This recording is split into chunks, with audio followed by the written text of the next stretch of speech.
Hey everyone, I'm Thane Rosenbaum. I'm the creative director of the Forum on Life, Culture, and Society at Touro University, and with our producing partners, our old friends, the 92NY Talk series, and new friends of ours, or co-producers, the National Coalition Against Censorship.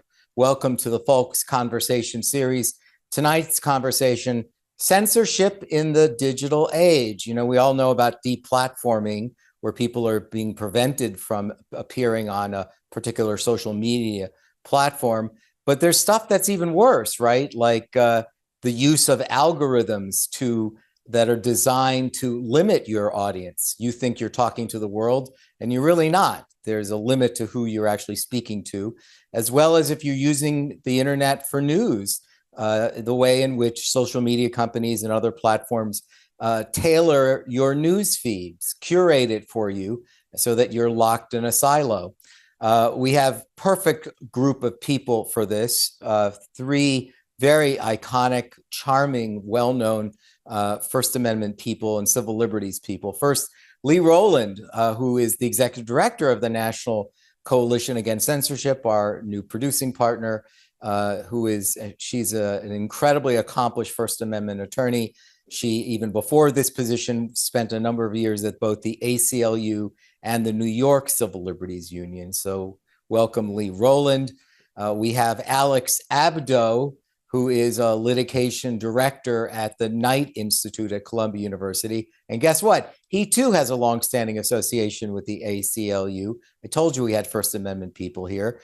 And Mike Masnick, an enormously interesting guy. He's the founder of the blog Techdirt, which covers the technology and civil liberties area.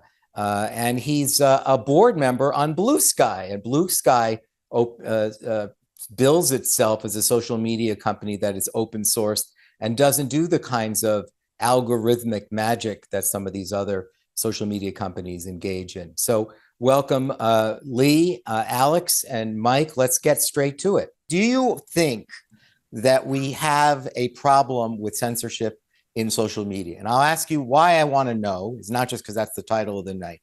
Is I thought that when Donald Trump took office and Elon Musk entered public life, that all of a sudden there was a change, that there had been a backlash against too much content moderation, too much curations, too much deplatforming of politicians that social media companies didn't want to hear, too much deprioritizing of certain links or certain things or certain ideas, and that there was a backing away. So is that any different, or do we still have a problem, or are we fixed? God, Thane, I would say the problem might be deeper after the actions you cite, and I think you might have to start by actually, not to be pedantic about it, but defining censorship. I think often, especially for Americans, we think of free expression and the boundaries of the First Amendment as kind of being the same thing, and they're emphatically not.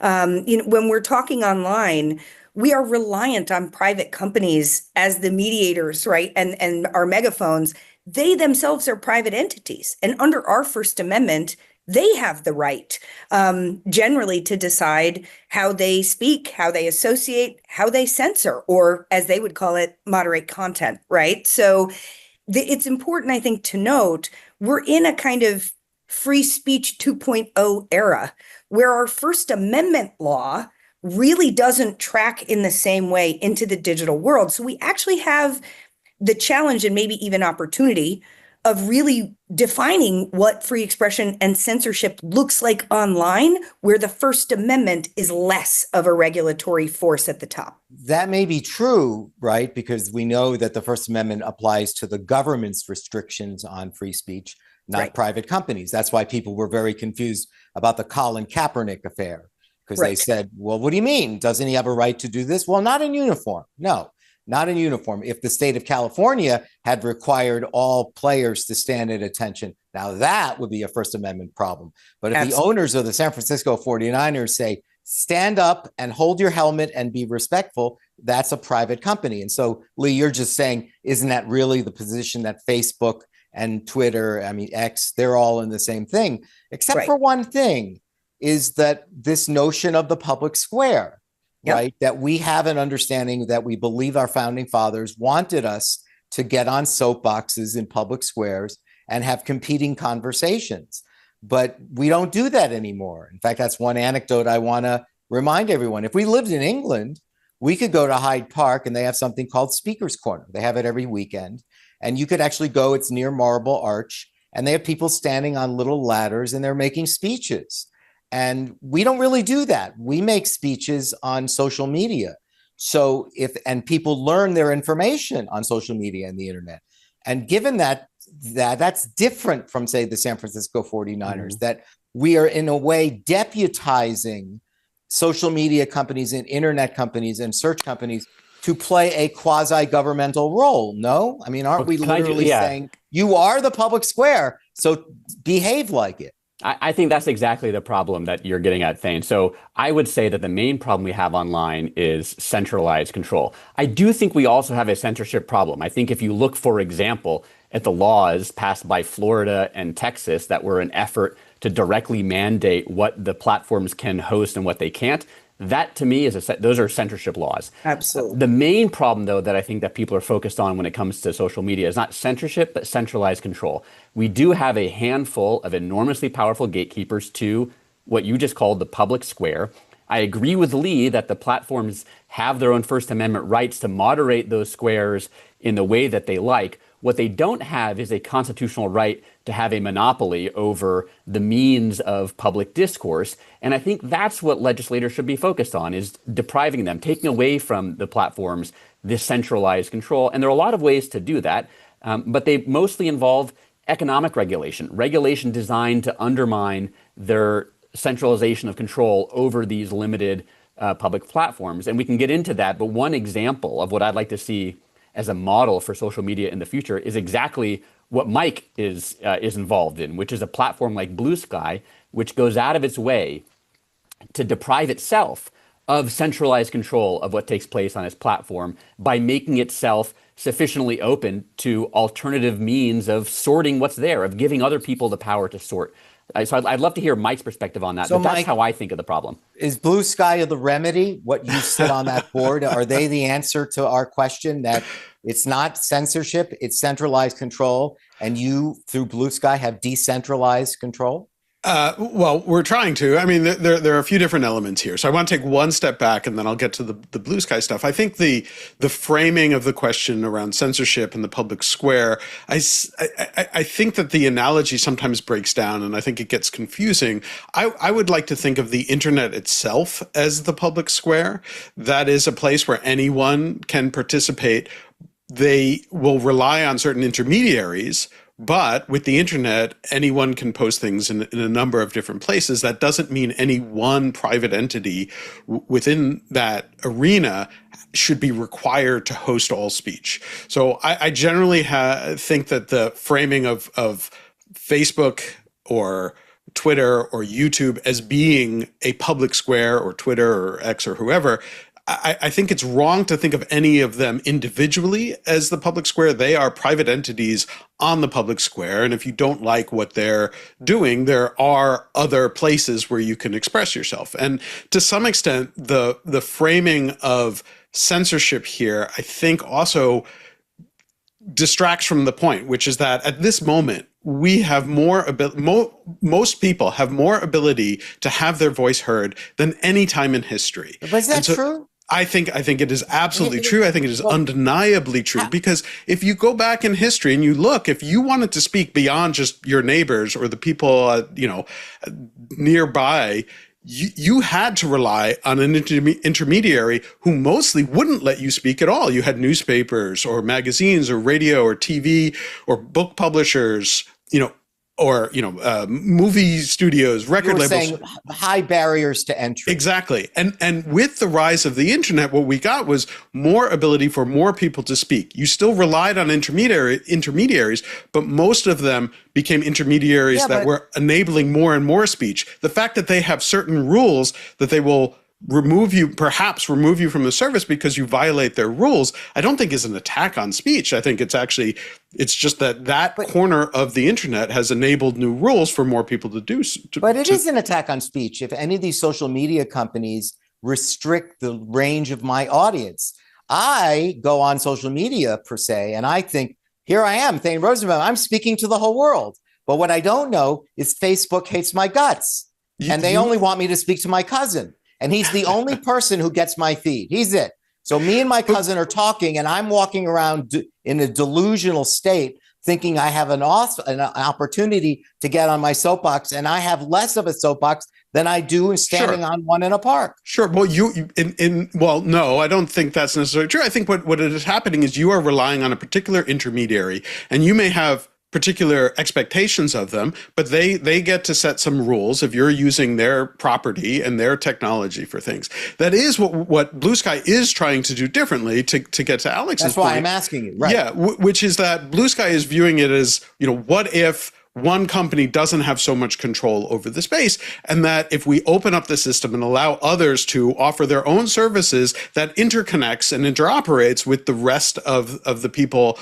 within that protocol, within that system, that enables for something new that we're just starting to see where that's going to lead. So what you're all saying, go ahead, Lee. And Thane, you mentioned you're delusionally, right, hoping to talk to your cousin, right? I think there's something packed into there.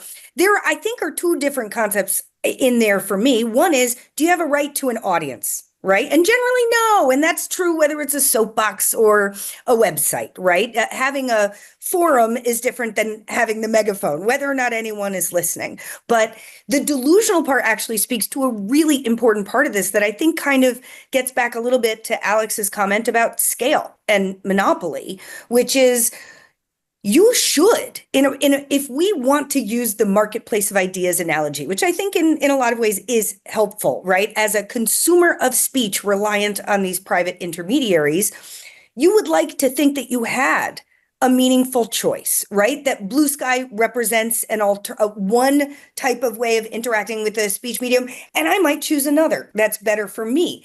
Because there are no rules right now, really, that social media companies or other platform hosts are very transparent with you and honest about what their content moderation algorithm is, when you've been censored, and they certainly don't really have to offer you what we think of as due process, right? So the possibility, Thane, of the delusion for me is a huge issue. It goes to a separate question, which is right now, social media companies do have such a monopoly on the kind of market contenders for speech that they don't have to be responsive, I think, in a healthy way to what their consumers actually want, which is, more power, more control, and information about when they're being censored and what they can't say. So since you're First Amendment crusaders, and Mike has a new platform out there that he works with that does it better, we'll say, for the purposes of today's discussion, why not make this an antitrust case?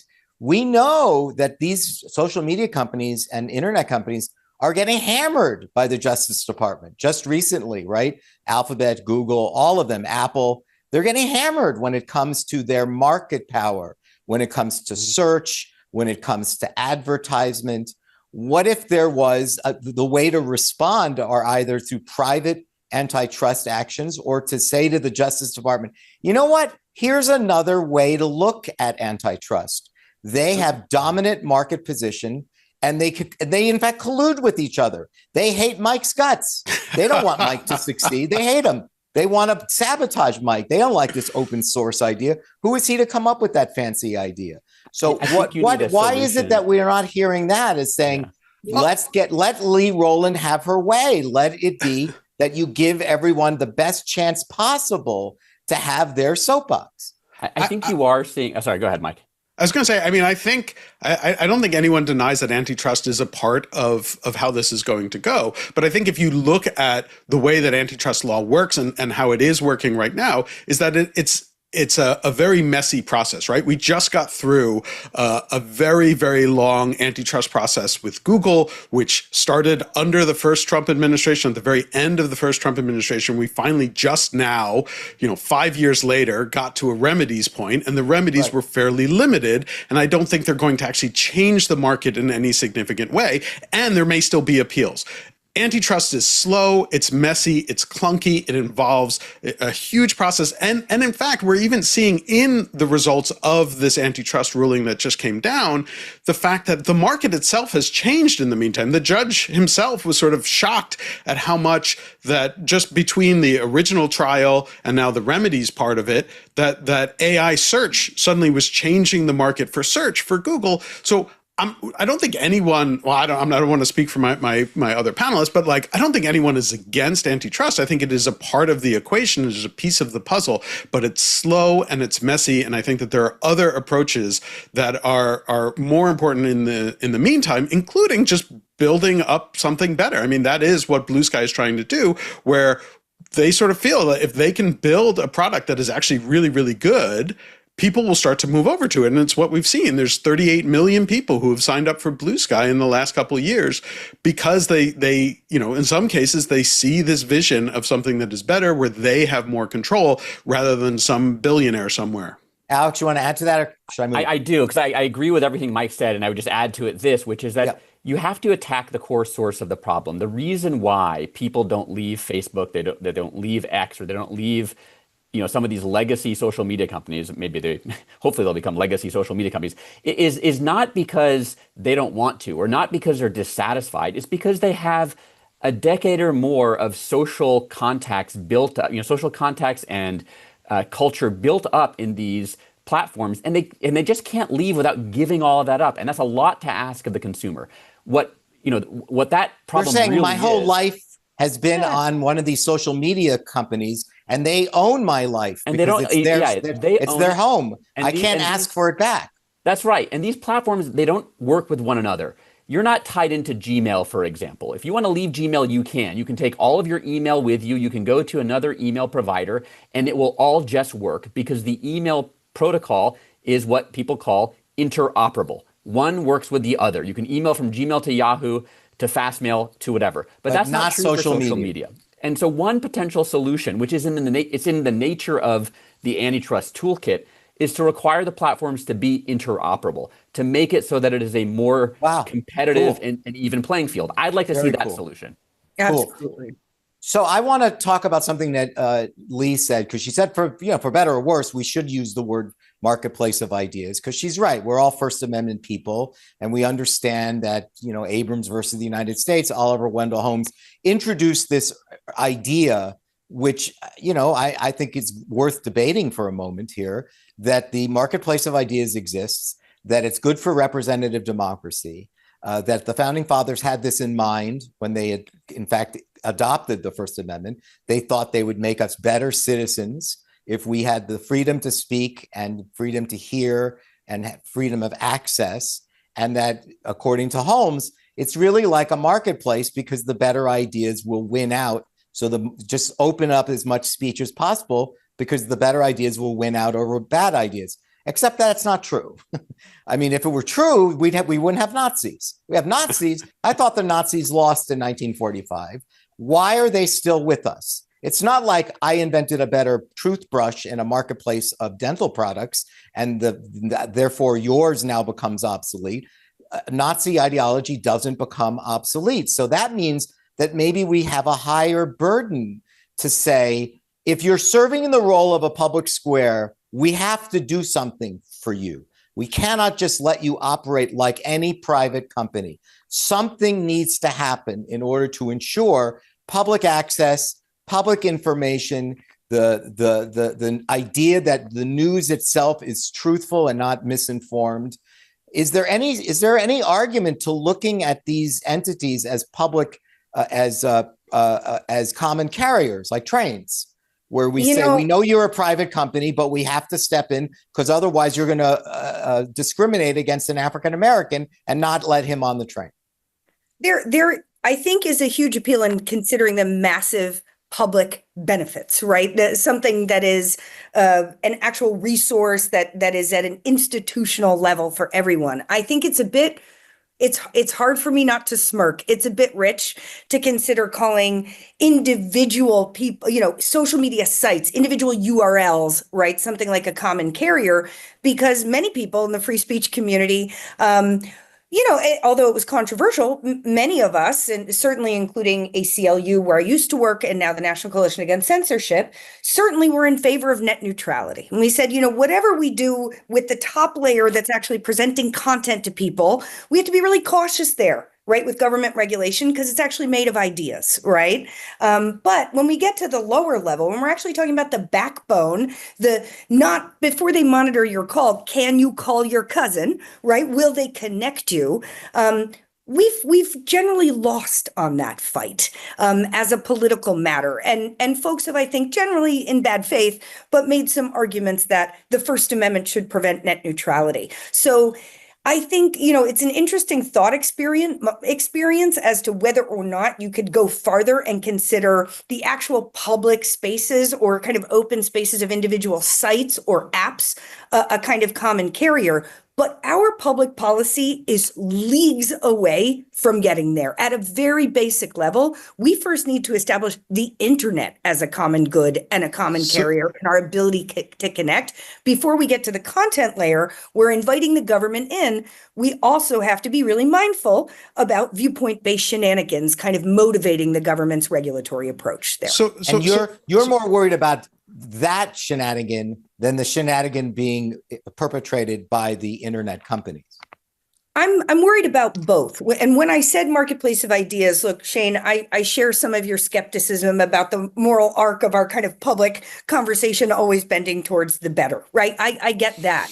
But the part of the analogy I like is that as individual speakers, we should have some market power. It should be meaningful. We should be able to pick the digital equivalent of where do we put our soapbox so that the right people walking by can hear us, right? And right now, that market power is lacking. And outside of individual sites like Bluesky, where they've actually thought about a user experience and favored user control rather than a top-down, takedown, or content moderation regime, we don't have a lot of opportunities, of alternatives, and that's where that marketplace for me is failing. At the very basic level, we don't have net neutrality, right? We absolutely don't have a kind of hands-off government that isn't interested in regulating content. That's where the government is, and that makes everything worse. So we really are lacking the basic building blocks of establishing market power for speakers in the digital world, and that's what I want. I want consumer choice. I want user control. I want transparency and a digital equivalent of due process. And that's what gets us to a marketplace where we can actually pick and choose among ideas as opposed to just being kind of drones subject to invisible algorithms that are warping the very marketplace. But we don't even have the building blocks to talk really about public policy. So, Mike, I know you want to jump in, but in case there's any time at the end, this is going so nicely, by the way. Well done, group. I'm listening to Lee and I'm thinking of Marshall McLuhan. I'm thinking she's making a Marshall McLuhan argument. The issue here is the internet and the algorithm. Forget the content. The message is the internet, and we're not even at the content point yet. We're so new at this, and she's making an interesting point that stop the content. Yeah. The message itself is the internet and those algorithms. We haven't figured that yet out. We'll figure that out. We'll get to content. Mike? Yeah, so I think there are a few things, and I think even the original question that you asked about speech and the marketplace of ideas and then common carriers itself was somewhat contradictory, right? Because if you're talking about concerns about, Nazi ideology, for example, rising to the top, then a common carrier approach would lead to that kind of speech being considered equal and that there would be nothing that you could do about it. So you already have this contradiction there. And I think that the point that Lee was making is actually really, really important, which is there are differences between the underlying infrastructure and then the part that actually touches the consumer, the user, the public, the citizenry, in terms of what it is that they're allowed to do. And when you think about the concept of common carrier law, and there are people who are trying to turn social media into common carriers, I think that would be a disaster. Common carrier law is always about being a carrier, taking someone from point A to point B, and then, or something, people or goods or some, delivering the mail, whatever it is, and then getting rid of it. With social media, you're often hosting it in perpetuity. So are you saying that all content, if it's designated as a common carrier, that it has to host content forever? Can there be no situation in which that content ever comes down? The common carrier analogy doesn't exactly fit for this. unless you're talking about underlying infrastructure. So that's where, to get back to the point that Alex was making and Bluesky and all of this, that where the idea behind it is setting up the different layers where there is a core common infrastructure, a protocol that anyone can build on. And that is separate from the end user service where there's the actual user experience, allowing for there to be much more choice and control by the users at that end user level rather than deep in the infrastructure layer. And so I think we get confused when we start talking about them as if they're one. And I know that with like Facebook and YouTube and Twitter, that we've always sort of seen them as one single thing, but understanding the different layers, I think, is actually really, really important to thinking through the actual consequences of different policy proposals about how this actually works. And can I jump in with 2 points? So I absolutely agree. I don't think anybody wants social media feeds to be common carriers because nobody wants the social media feeds. There are some people who claim they want it. But the vast majority of users don't, because they don't want the feeds to feel obligated to serve up to them anything that comes in, in a chronologically first in, first out kind of style, because then they're going to be flooded with spam and hate and vitriol. They want tailored services, but they also want more control. And that gets to the second point, which is I have a kind of love-hate relationship with this marketplace of ideas metaphor. I think at a high level, it reflects a really interesting insight about how ideas work. But if you want to take it seriously, I think you need to acknowledge that in the marketplace of ideas, as in financial markets, there can be market failures. And the enduring question within the First Amendment community, certainly, but in society more broadly is, what are the appropriate and acceptable kinds of regulation to fix failures in the marketplace of ideas? And that's where so much of the discussion is. What I mentioned earlier, interoperability legislation, is one kind of fix to a marketplace failure. The failure there is the social media companies capture the market through the network effect, through the challenge of leaving a social media platform in which you've invested so much time and have built up so much of a network. But there are other failures too, like the ones that Lee is pointing to, which is a lack of information about what's going on. The platforms right now have very little incentive because of their dominance to tell you what of your private information they're using to do exactly what in serving you up what kind of information to what end. We don't know much about it because there's just not much of an economic interest in sharing it. It'd be nice if we could get to a place where we could address those failures. But well, I'm going to get to this at some point, hopefully. But in Europe, the Digital Service Act, one of those elements that's required is that very thing, more transparency about the algorithm, right? Let us understand what's behind the curtain. And so I think that there's an example of regulation that, even a free speech absolutist, I think should take more seriously. Why? Well, because unfortunately, that's the point I'm making about the public square. We can think of the internet or social media companies like TikTok, and it's a video of me dancing with my cat. Okay, that's stupid, and there's a lot of that. But there's also, Lee's going, wait a minute, I dance with my cat on TikTok all the time. Seriously, I don't appreciate the insult. This is my main content. Lee, I'm so sorry, I forgot. I totally forgot. I forgot that you love that. That's your thing. So, but we learned that more and more young people get their news from TikTok. So right. Yes, there's the dancing with the cat, and there's also the news that we have to sort of recognize two things. One is, and I'm older than all of you, so I can tell you, when I was a little boy in New York City, when people went into the subway, they used to walk in after visiting the kiosk, the newspaper kiosk, and I'm not kidding, 5 newspapers. It was very common. People would take 5 newspapers. Imagine that. And at the end of the day, when they went home, they bought 2 more newspapers because the same newspapers had afternoon newspapers. So they would print them at 2 or 4 o'clock. So we forget this was before cable, before the internet, before everything.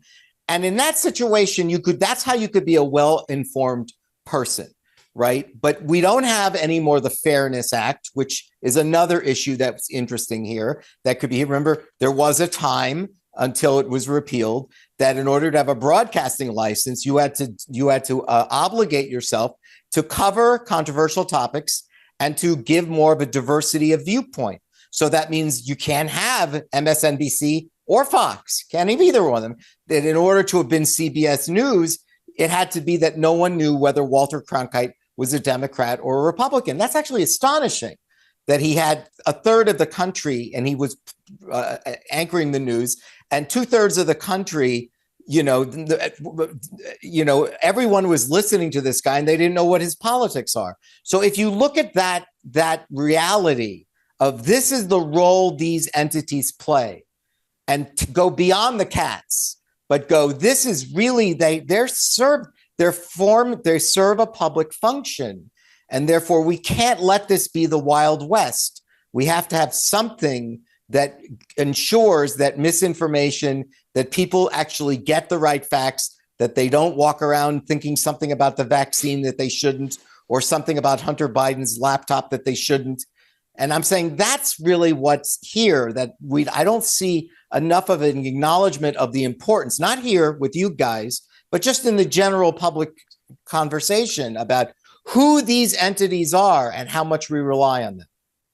Look, truth matters, right? I mean, we're the National Coalition Against Censorship is an organization, and our mission is free speech in service of democracy. That it's not, just words for words sake, but the idea that it gives us a modicum of power in our democracy, right? And I'm not a First Amendment person because I don't think words and truth matter, right? That doesn't even make sense. I think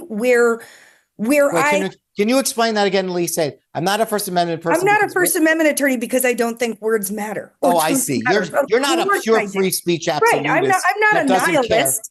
Right. You're not saying, I don't care what you say. It doesn't make a difference. Just say it.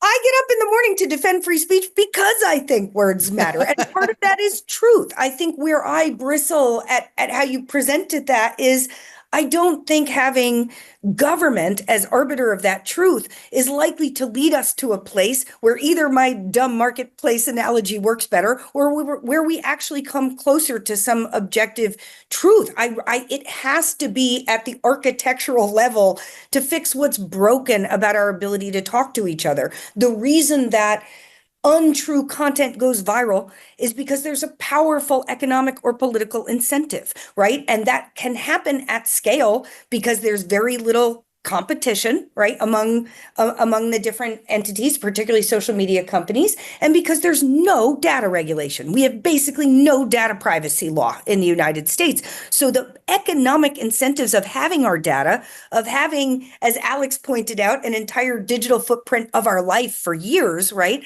Those have immense value economically to those companies, right? And they can mine that not just for virality, but to target an algorithm so we are being driven particular content that's in someone else's best interest to give us.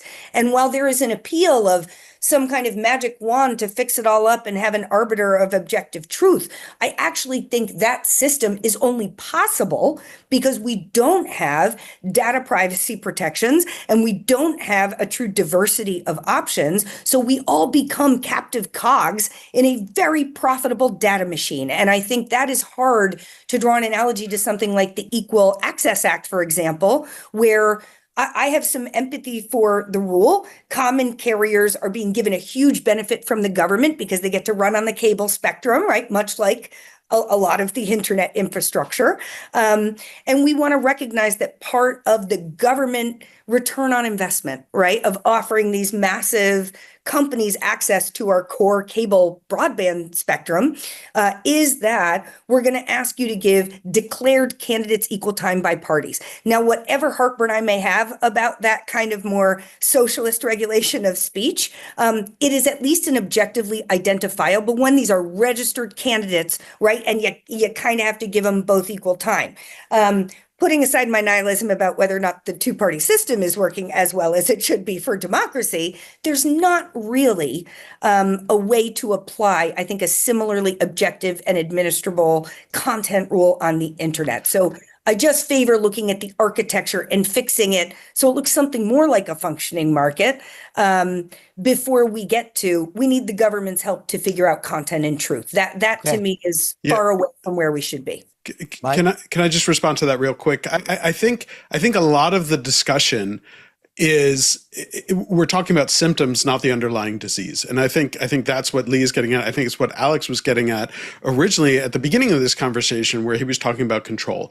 The issue is that when you have certain nodes of control that have tremendous power, they become targets of political influence. What we've seen, especially over the last decade and a half, is that we've recognized that there are certain points of control over the messaging, over the story, over the spin on anything that are so important and so valuable because they can move large segments of the population to believe one thing or another, and then they become targets of control. So that's what we've seen, certainly with the takeover of Twitter, with the takeover now of CBS News, of other points of control of messaging become a target. And if the response to that is, oh, well, the government has to step in and say, this is what is allowed and this is what is not, you've now created the largest single point of control that now becomes an even bigger target for people to then control. The better way about it, which is what Lee was getting at and what Alex was talking about early on, and which I, am a big proponent of,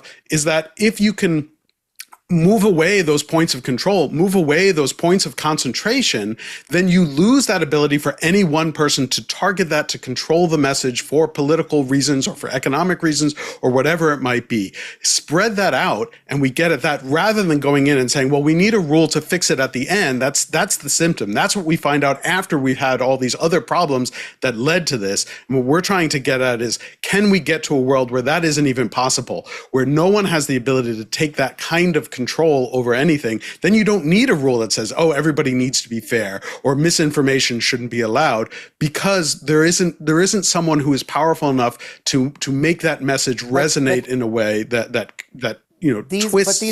But these are oligopolies, Mike. I mean, yes, now, but they don't need now, to but be. I'm saying, don't you think that the system is set up to preserve the oligopoly? Yeah, but if so, then the question is, yes, right now, absolutely. So we need a different system, but that we're not going to get that system by saying, let's have another central point of control, an even more powerful central point of control to push back on these other ones, right? Okay. The way to do it is to get rid of as much of those nexuses of control and to spread that out so that it's not so powerful anymore. Alex, you got something? Can I move on? Well, I was going to add just one thing, which is, it's not just that, I mean, I agree with everything that Mike and Lee just said. It's not just that they become attractive targets for people who are trying to assert political control or hijack the system. It's that just by virtue of the fact that we have three people, really, who control the algorithms that decide how information is spread through society, it leads to a kind of homogeneity in the structure of our public discourse that itself is a challenge for a democracy, because it becomes very hard for today's minority views to become tomorrow's majority views when everything in society is structured according to just a small handful of profit-driven motives. And it's not that if we had more choice that all of the companies in this more rich pluralistic ecosystem, it's not that each of those individual platforms in that ecosystem would all of a sudden have a kumbaya approach to the distribution of speech. It would just be that we would have more heterogeneity. We'd have more diversity in the decisions about what rises to the top and what doesn't. And one of the things that you have in a homogeneous environment is you see the viral spread of things. My favorite analogy, and I was a biology major, at one point in my life, my favorite analogy is the reason why it is good to have genetic diversity in a population is because in a diverse population, viruses don't spread as easily. But in a homogeneous one, viruses can figure out how to hijack the system and they spread. And that's what we're seeing on social media today. Wow. All right. Well, isn't part of the problem Section 230 of the Communications Decency Act? For the audience that may not know what this is a piece of legislation that sort of foreshadows the world in which we live. When the information superhighway was being constructed, they were incentivized, the early pioneers of the internet, pre-social media, that said, look, I understand what you're doing. You're building an entire infrastructure that we can't even imagine. It sounds like science fiction, but it's cool. Keep working. And in order to incentivize you, we'll let you know that you will have an immunity going forward, that third parties can't sue you. Individuals that use your platforms won't be able to sue you. And the reason why we're doing this is because, A, we're trying to incentivize you not to have any doubt that someone's going to come after you later because they were harmed by your site. So there's that incentive. And there's also the understanding you told us, you lied. You told us that you don't care about stuff, that you don't have any political preferences or ideological preferences. You're an engineer. You build a highway. It's on the internet. That's your thing. You don't care.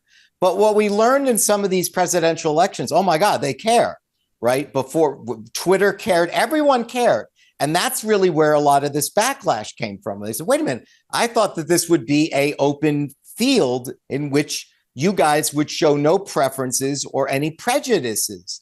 And so what we're seeing is this inability for private individuals to bring lawsuits against these entities because they're protected from civil liability by this act. And I'm going to get to the Supreme Court a little later, but it does seem like the Supreme Court had at least one opportunity to repeal, revoke, invalidate the Section 230, the Communications Decency Act, and chose not to. And I'm not sure, I'm looking at your faces, and I'm not sure whether you three think it's a good idea either. I think you think, you know what, I think overall, I mean, you know, Mike sits on a board and he's going, no, I kind of like the idea of Section 230 because I'm a board member I've got a fiduciary duty to them, and this protects us. So let me respond first. I think that the description that you have of Section 230 is a little bit misleading as well. It was never put in place with the idea that, the sites are not going to have an opinion, right? And I've spoken to the two authors of Section 230 multiple times, and they've written about this and they filed on this. The law itself is very clear. The idea was the opposite of that in many ways. The idea behind Section 230 was to allow any platform to put in place the kinds of rules that they want without fear of then being challenged and sued over the rules that they put in place and how they enforce it, because the idea was that they were enabling people to create different kinds of communities. And they've even said, nobody thought the rules would be exclusionary. No, but they did. They specifically have said, if someone wanted to create a community for all Republicans and said no Democrats allowed, that should be allowed, and you shouldn't get sued over it, right? You're creating a community. If somebody wants to create a community that is for people who want to talk about gardening, and someone comes in and they want to talk about race cars, you want to say, no, you're breaking the rules and you should be able to leave, and they shouldn't be able Mike, to sue you. If I'm a over Republican and I'm on the site because that is my community, and I just said something that you don't like, you'll take it down. And I'm in the right community, but I'm still being heavily curated. Yes, but that is the nature of editorial control. If you're talking about that, so I think that the underlying point of Section 230, which I think is more important, is simply that it says that the platform infrastructure shouldn't be held liable for the speech of someone else. That is the key point, which I think is like something that feels like common sense when you think about it, right? If I am just allowing you to come into my living room, I shouldn't be liable if you say something in that living room that then violates the law. That's still on you. That's still on the speaker. The speaker is still very much liable. I have an answer to that, but let's hear what the two of you have to say about 230. So let me start this way. I am not categorically opposed to the idea of considering changes to Section 230. I just haven't seen a proposal that would actually solve the problems it claims it would solve and that wouldn't cause more problems than it claims to be solving. And part of the reason is that people, when they talk about Section 230 reform, they seem to have in mind some of the problems we've seen in social media over the last 5 years, the spread of disinformation, the spread, and the like. And amending 230 or even getting rid of 230 wouldn't really have any effect on the platform's hosting of that kind of speech, because that kind of speech isn't unlawful. It is not unlawful to believe that Donald Trump won the 2020 election. It's not unlawful to think that the COVID vaccine doesn't work. That's just a give and take of ordinary political conversation. I think if we got rid of Section 230, though, what we would see is we would see the platforms moderating all sorts of socially beneficial speech.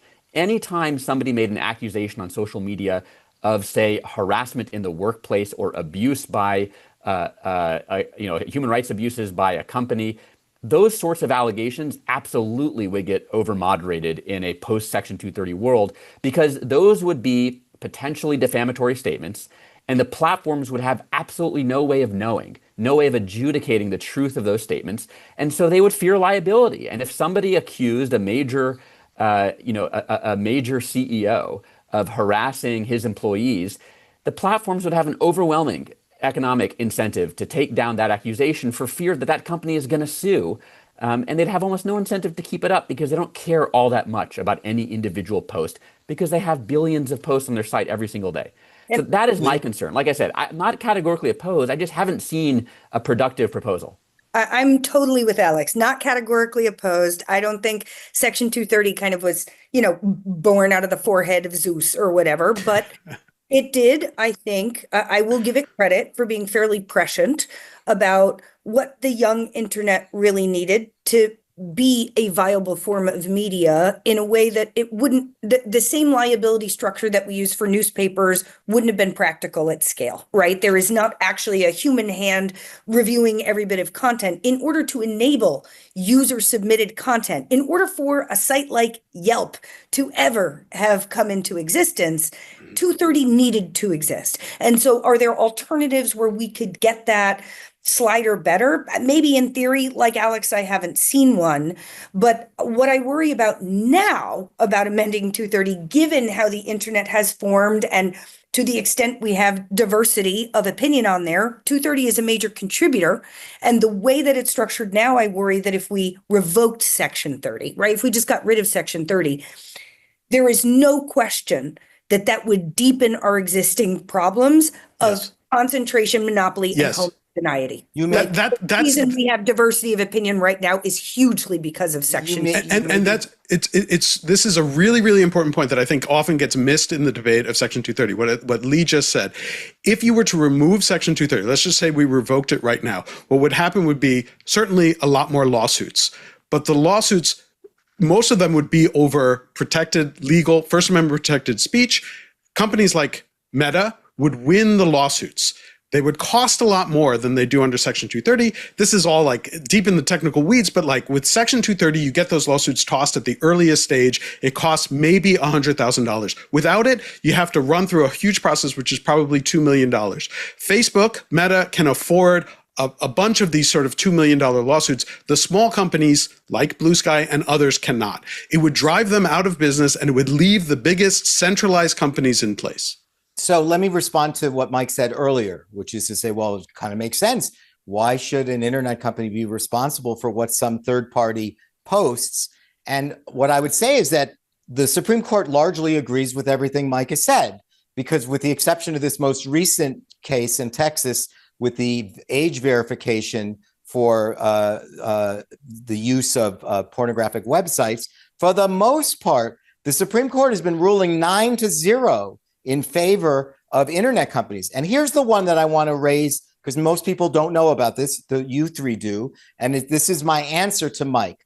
There's the one from several terms ago that dealt with the anti-terrorism laws. Mm-hmm. And this had to do with Google, Alphabet, and Twitter. And you had a family who sent their kid to Paris on a semester abroad. She's a young woman. She's doing exactly what you're supposed to do: go to a cafe in Paris and have a pastry. And she was gunned down by an ISIS terrorist. The parents said, "Whoa, we sent our kid to Paris, and what we know about Google is that YouTube, which is owned by Alphabet, teaches you how to make a bomb, helps recruit terrorists." Radicalizes people by using the extremist sermons of Islamist clerics. The Supreme Court said, no, they have nothing to do with this. They're merely a delivery system. Their connection to the crime is to attenuate it, except for one thing, Mike. The people that are interested in making matzo ball soup are not the same people that are interested in how to make a bomb in your mother's kitchen supplies. Meaning that YouTube knows what to give me if I'm a terrorist. They know what Thane is going to want if he wants to make a bomb. And that's exactly how these communities are created. So it's not like we're just a platform. We're not just a platform. We make money on the very thing Lee said before: data accumulation. We learn about you. We learn about what you're interested in, and we'll help you find your friends. And in this instance, they lost the daughter because too many people found their friends, and she was killed in a hail of bullets. So I'm saying it just let's remember. Now, remember, Supreme Court ruled 9-0 in favor. Conservatives, what does that tell you? It says Thane's argument is nonsense because even Clarence Thomas, who you think would be sitting with me on this, I think at one point said, and I was shocked, he said, well, it's really like a telephone. They're using it like a telephone, and you don't hold the telephone companies responsible because people call each other up and plan to kill somebody. Anyway, I just wanted to raise that. And I think it's valid to raise that and to have that discussion. But, Clarence Thomas wrote that decision in that rule, in the 9-0 ruling, and got everyone else to sign on to it. And the point that he made was really clear, was that there has to be a clear connection between that. And in that case in particular, there was no obvious connection. You just had terrorist activity, and you had claims that were never actually supported by any of the evidence directly in the case that some terrorists in the same group also used the platform. There was no evidence presented that this particular terrorist attack was planned on the platform. There was no indication that the groups came together because they were using the content on the platform. You added a bunch of those to the things, and in a case where that was shown, there might be a different discussion to be had. But this is the problem when you automatically say, like, well, if we take away the protections for the intermediaries, then companies themselves are going to say, well, we're not going to host any content that might lead to anything that someone could accuse us of. The fact that this was the terrorist attack and the platform itself were so disconnected made it so obvious that you had that 9-0 ruling and Clarence Thomas writing very clearly about it, actually. That sort of made the point. But if you were to say, well, as we start to, if you have any connection to this, then the platform itself can be blamed. The platforms are going to respond and say, we're not going to host anything that's even remotely controversial. We're not going to host any content about civil liberties stuff that might get people upset. We're not going to host any content about LGBTQ people because, that might get people upset and someone's going to sue us. We're not going to host. It's getting gunned down in region. But if you're going to argue that that's going to lead to violence, these platforms are going to take down all of that content. And as a California court said recently, you're just going to have Sesame Street. That's the only thing you're going to have left on the internet if you're allowing companies to be blamed for things like that. So the world, the sky fall down in Europe because the European Union has passed the Digital Services Act. And apparently, I think the first element of that is to remove illegal content. I'm not sure, I could be wrong. You guys follow this much more closely. I'm not sure that you can learn how to make a bomb in your mother's kitchen in Belgium on YouTube.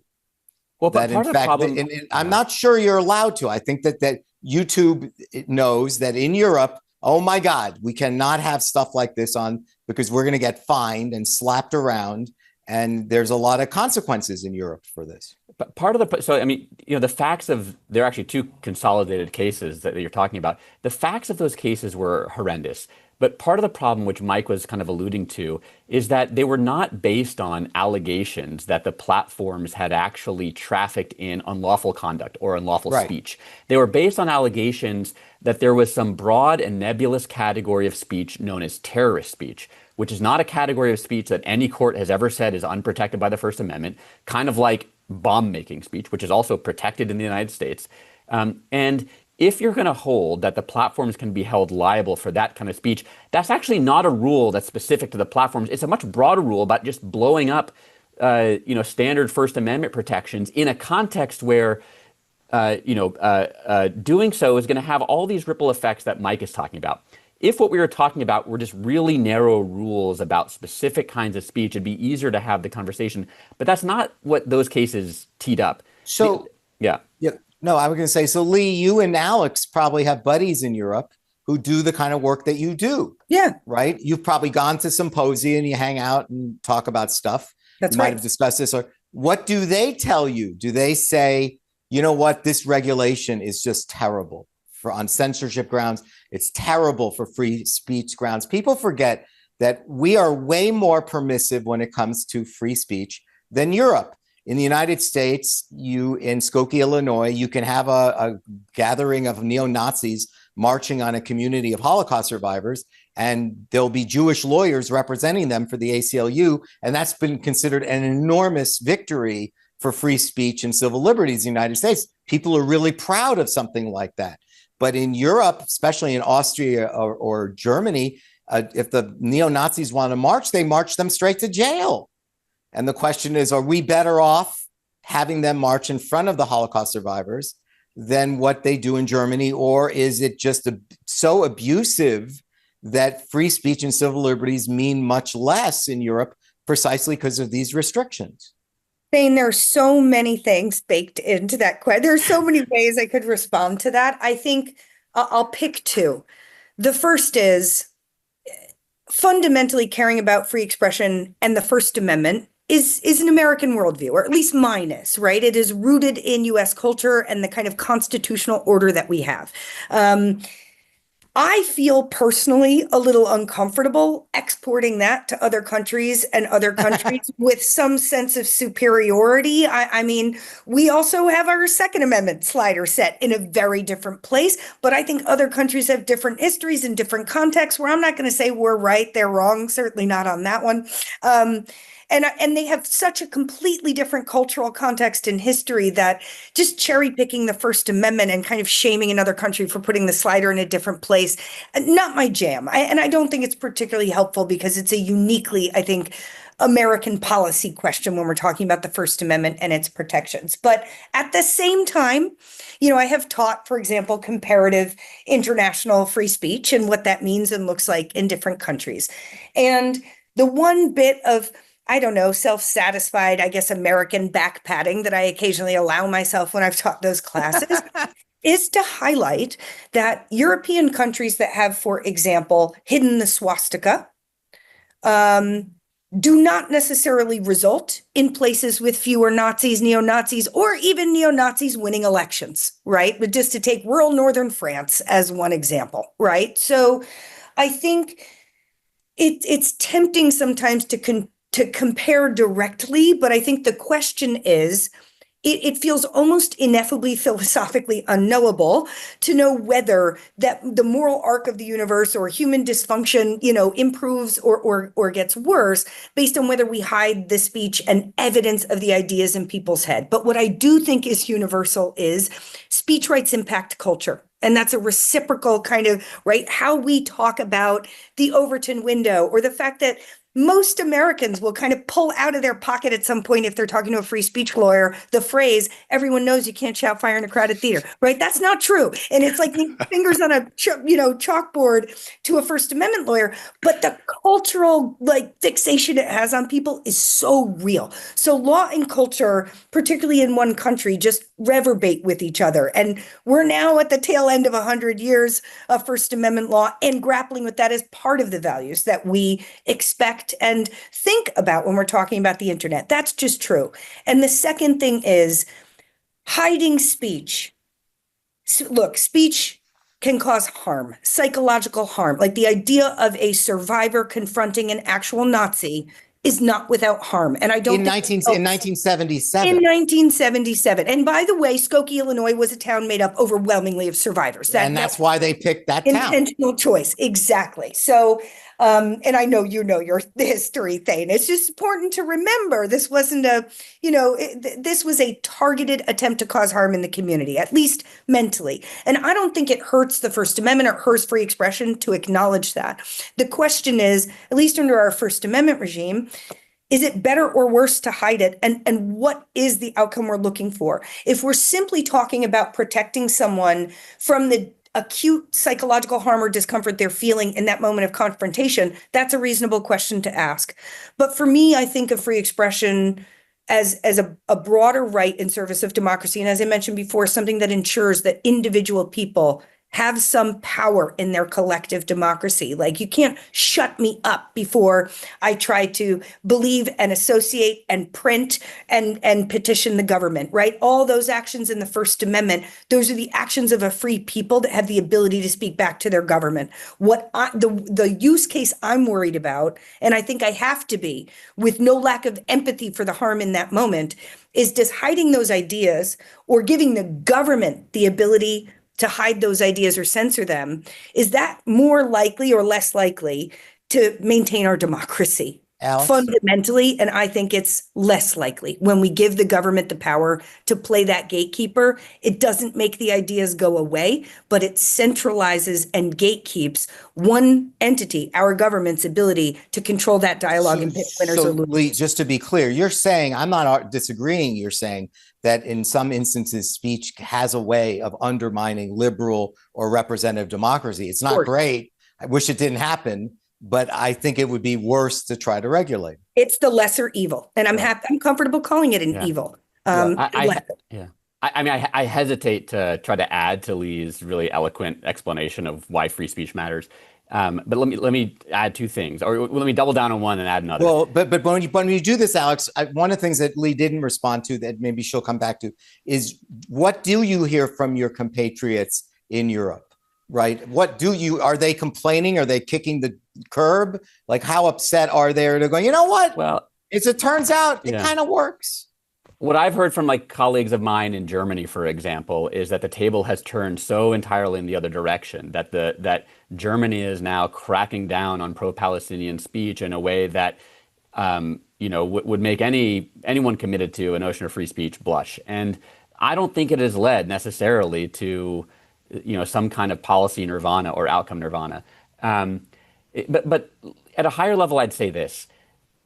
A commitment to free speech is not a commitment to a particular outcome. It is a commitment to a process. It's a commitment to the notion that in a democracy where people necessarily have different ideas, we need a way of talking to one another, of resolving those disagreements. And it is, I think, based on a recognition that the cost of disagreement, while real, it can actually, causes real harm. I don't think any principled free speech advocate is committed to these ideas because they think speech is powerless. To the contrary, they're committed to these ideas because they think speech is powerful, because it can enrage people, incite people, provoke them.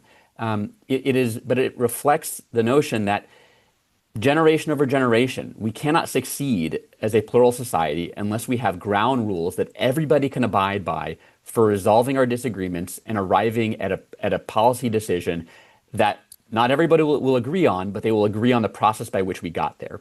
And if if instead we adopt a rule that allows the incumbents to entrench their power by shutting down the speech that the current majority disfavors, it will inevitably breed dissatisfaction in yesterday's minority, which over time will express itself. And it will express itself by trying to burn down the system. And I think that's what we're seeing. I think that's what we're seeing in countries around the world right now. People are calling it a kind of populism. I think it's in part a response to a sense, whether you think they're right or not, a sense that they have been shut out of the political conversation. And I think the only way out is to recommit to the notion that in a plural society, we have to resolve our disagreements through speech, through broad. And I will also say, I don't think a commitment to free speech requires you to adopt the American First Amendment tradition. I think there are plenty of countries that are fundamentally democratic that have very different rules about where exactly you draw the line. I agree with Lee that the lines that we draw in our country are the result of a lot of contingent historical and cultural factors, and that in Germany, you can understand why they would draw the lines elsewhere because of their very particular history. Well, right. I was going to say one reason, and I'll let you finish that up, is that we don't use the word dignity in any of our founding documents, and they do. Human dignity is all over. They won't shut up about it in the German Constitution, and they don't shut the hell. The Holocaust freaked them out, and now the words dignity come up in every sentence, and so that's one of the reasons that's different, I think. Yeah, as well it should have. Well, and just to my point, I don't think that there's one version of free speech that has been proven to be the right one. There are a lot of different experiments out there. I think it's good to have the experiments out there. I think it's good that the United States has its particularly robust experiment. But like Lee, I'm not willing to say that ours is the one true version of free speech. All right, one last question. We'll start with Mike. AI. How is AI, and I ask you this because because of Techdirt and because of Bluesky, everybody thinks their job is going to be obsolete. Is content moderating no longer even necessary if AI can be figured out? And if it can be figured out, can we then believe that it'll be much less measured and less prejudicial because it doesn't have, none of us are neutral. All of us are people in some regard. Somebody cut us off in our car. Someone didn't say hello in Starbucks. And the next thing you know, we have no idea what effect that had when we saw a post and we took it down because we saw that person's last name. And that AI will not respond that way because the AI doesn't drink coffee and has no it doesn't have any internal prejudices. So maybe some of this can go away by creating standards that Lee said, when we finally figure things out, we can get to content and then AI can help us establish what those rules are. It's a really big question for a final question because there's a whole bunch of different ways you can go. I would start by saying, I don't think that there are many people within the AI space who would say that AI doesn't have prejudice. I think AI has tons of prejudice built into it. It is based on the training data, how it's been trained, the weights, all of it is prejudice. I think what is interesting and where the possibility is around AI and speech online is more in the personalization and the control. To get back to what we started talking about at the very beginning, whereas right now, if you're on a major platform, you are reliant on the decisions that are made by that company and the rules that that company makes. One of the amazing and potentially interesting things, it will depend very much on the actual implementation, who implements it and how, is the ability to use AI tools to allow for much greater customization by the end user.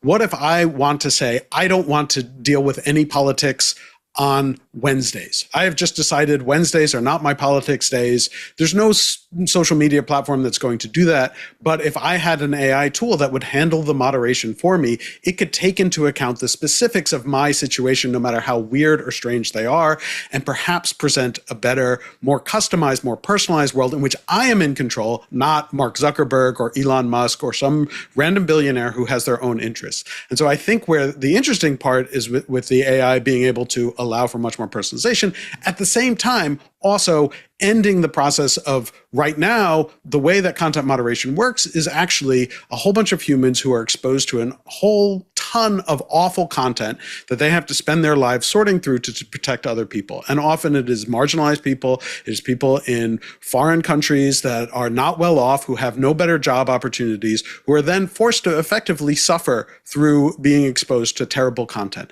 And where the AI technology might help is to no longer have to make people suffer in that way, while also allowing for users to have a much more personalized and customized experience. And I think that is a real opportunity. How it actually plays out in practice is still to be seen. But I think there's an important potential there.